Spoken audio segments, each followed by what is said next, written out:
Uterus پوری نکال دی, اتنی بڑی یوٹرس ہے, یہ کیسے نکال سکتے ہیں آپ؟ تو وہ ہماری ایکسپرٹیز ہے. کیسے نکال سکتے ہیں ہمیں بتائیں, میرے ذہن میں بھی آ رہا ہے کیسے نکال.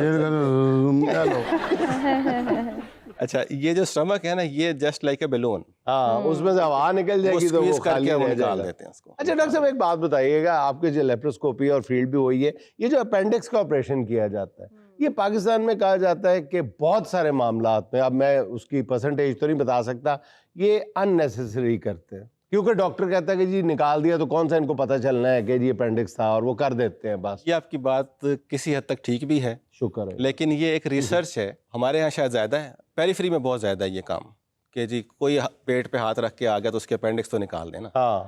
میں ایگری کرتا ہوں اس بات سے, لیکن ایک ریسرچ ہے جو امریکن جرنل آف سرجری میں پبلش ہوئی, if you are not doing 20% negative appendectomies, یعنی 20% کیسز آپ اگر نیگیٹو اپینڈیکٹمی, یعنی کہ اپینڈیسائٹس نہیں تھا اور اپنے اپینڈکس نکال دی اننیسیسری, اگر آپ نہیں کر رہے تو یو آر مسنگ اپینڈیسائٹس. اچھا, ہو سکتا ہے آپ مس کر جائیں. نکالنا خطرناک نہیں ہے, چھوڑنا خطرناک ہے. جب آپ غیر ضروری کرتے ہیں پھر چلیں ٹھیک ہے مان لیا میں, لیکن پھر اتنا تو کرنا چاہیے نا کہ اس وقت فیس نہیں لینی چاہیے, غیر ضروری نکالنا ہے. پھر کئی پیشنٹ دے بھی ہیں جی کہ اپینڈکس کا سامان تسی رکھ لینا. ڈاکٹر صاحب آپ تو لیپروسکوپی کے ذریعے شوگر کا بھی علاج کرتے ہیں, تو یہ کیسے پاسبل ہے؟ جی بالکل, یہ بیریٹک سرجری ہے, اسی میں شوگر کا علاج بھی ہو جاتا ہے. یعنی موٹاپا کم کرتے ہیں تو شوگر خود بخود کم ہو جاتی ہے. شوگر کم ہو جاتی ہے اس میں. ہم تو بلکہ ہمارا سلوگن یہی ہے, the best and permanent treatment for obesity and diabetes, میری کمپنی اوبیسٹی سولوشنز کے نام سے. تو ہم اس میں علاج ہی شوگر اور موٹاپے دونوں کا کرتے ہیں. اچھا ڈاکٹر صاحب, موٹاپے کے لیے لائپوسکشن کو آپ کہاں تک انڈورس کرتے ہیں؟ اچھا, لائپوسکشن جو ہے نا بیسیکلی یہ باڈی کنٹورنگ ہے, باڈی کو شیپ دیتے ہیں. جن کی باڈی شیپ تھوڑی سی خراب ہے, لائک یہ آرمز ہینگنگ ہیں, تھوڑے سے یہ لو ہینڈلز ہیں, ان کو نکالنے کے لیے لائپوسکشن ٹھیک ہے. ڈبل چین ہے, تھوڑی سی فیٹ وہاں سے نکال دیں تو یہ اس کے لیے ٹھیک ہے. This is cosmetic surgery, this is not weight loss surgery. اچھا ڈاکٹر صاحب, یہ لو ہینڈل سے یاد آیا, یہ جسم کا سب سے بھدا بدنما حصہ ہوتا ہے جس کو لو ہینڈل کہا جاتا ہے, اس کو تو ہیٹ ہینڈل کہنا چاہیے. یہ پتہ کدلی بنیا ہوندا ہے, پولیس جڑے بندے نہیں چوکدی انہاں تے پھڑنا اسی ہوندے ہیں, چل بھی آ جاتے. ڈاکٹر صاحب بات نکل پڑی ہے موٹاپے کی جانب, تو آپ مجھے یہ بتائیں کہ بہت سارے ڈاکٹرز تو ایسے ہوتے ہیں کہ اگر ان کے پاس جائیں کہ ویٹ کم کرنا تو آپ کا سارا کھانا پینا چھڑوا دیتے ہیں کہ یہ بھی چھوڑ دو, یہ بھی چھوڑ دو, یہ بھی چھوڑ دو. آپ مجھے تھوڑے فیس نہیں چھوڑتے. ہاں لیکن ڈاکٹر صاحب مجھے تھوڑے رحم دل ڈاکٹر لگ رہے ہیں, تو آپ مجھے بتائیں ایسی کون سی صرف 2 چیزیں چھوڑ دینی چاہیے کہ آپ کا ویٹ کم ہو جائے؟ اچھا, میرے ڈاکٹر صاحب تھے سینئر, وہ کہتے تھے کہ 2 چیزیں کھانی ہیں, 2 چیزیں استعمال کرنی ہیں. اچھا, ہوا کھائیں اور پانی پئیں.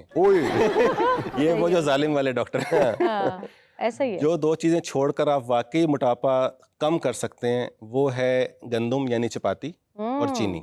اور چینی. یس, یہ کوئی ایسی بیماری نہیں کہ ہم کو چابی لگائیں گے اور یہ ٹھیک ہو جائے گی اور ہمیشہ کے لیے ختم ہو جائے گی, ایسا نہیں ہے. ایسا نہیں, یہ سچ لائف سٹائل موڈیفیکیشن, آپ کو اپنا لائف سٹائل چینج کرنا ہے اس کو اگر جان چھڑانی ہے تو. ایون میں آپ کو بتاؤں, بینگ سرجن, ہم کہتے ہیں کہ یہ موٹاپا ہمیشہ کے لیے ختم ہو گیا, اگر آپ لائف سٹائل چینج نہیں کریں گے تو آپریشن کے بعد بھی چانس ہے موٹاپا واپس آنے کا. وہ ڈاکٹر صاحب آپ نے میدے کو پہلے ہی میدی کر دیا ہے, اتنا سا رکھ دیا ہے, تو اس میں کیا بھوک لگنی ہے؟ اسٹمک میں کیپیسٹی ہے کہ ایکسپینڈ ہوتا ہے, ود پیسج آف ٹائم اس کی کیپیسٹی بڑھے گی. وہ تھوڑی ایسی تیسی, وہ جو چھوٹا سا آپ نے رحم دلی کی ہے, چھوڑ دیا ہے سرجری کے بعد, وہ بھی پھول جائے گا, وہ پھولے گا.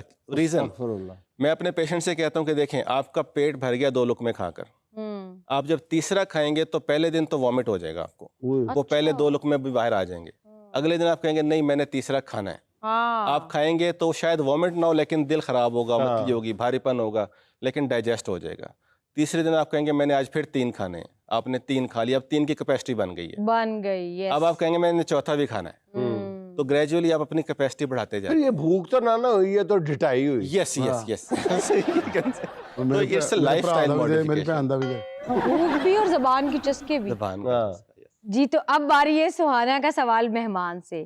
اس میں ڈاکٹر صاحب ہم آپ کو 4 آپشنز دیں گے, ایک آپ کو سلیکٹ کرنی ہوگی. سوال یہ ہے موٹاپا کیوں آتا ہے؟ آپشن نمبر 1 زیادہ کھانے سے, آپشن نمبر 2 کسی کی جیب سے کھانے سے, آپشن نمبر 3 ولیمے کھانے سے, آپشن نمبر 4 بے وقت کھانے سے. یا دروازہ کھلا رہ گیا ہو موٹاپا آ جاتا کہہ رہے تھے کوئی نہیں ہے میں چلنا. اچھا یہ جو بے وقت کھانے والی بات ہے نا یہ ٹیکنیکلی بہتر لگ رہی ہے مجھے. اور اسی میں میرا خیال دور جدید میں موٹاپے کی ایک بڑی وجہ جو ہے وہ بے وقت کھانا ہی ہے. اچھا ڈاکٹر صاحب یہ پیٹ میں جو باتیں اکٹھی کرتے ہیں اس سے بھی پیٹ بڑا ہو جاتا ہے؟ جڑے بندے چگلی نہیں کرتے روکیا ہوندا یار دساں نہ دساں اس سے بھی پیٹ پھولتا ہے؟ پھر تو خواتین کو سمارٹ ہونا چاہیے.